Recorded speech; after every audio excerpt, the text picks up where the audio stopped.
Ankareffekten är ett spännande psykologiskt fenomen som beskriver hur våra beslut påverkas utan att vi ens märker av det.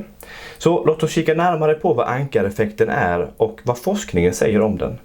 Begreppet myntades av de berömda psykologerna Daniel Kahneman och Amos Tversky och handlar om hur vår hjärna påverkas av den första informationen vi får när vi ska fatta ett beslut.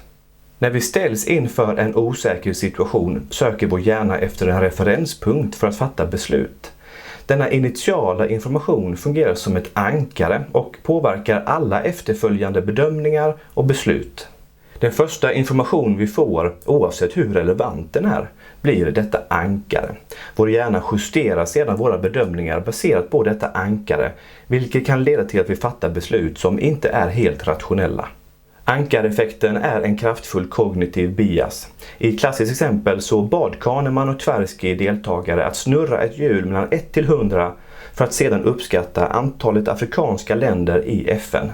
Det som fick höga nummer på hjulet gissade betydligt högre än det som fick låga, trots att siffrorna på hjulet var helt slumpmässiga och irrelevanta för frågan.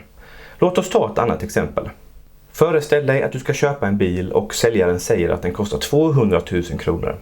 Även om du vet att du kan förhandla ner priset så kommer sannolikt ditt första bud att ligga nära 200 000.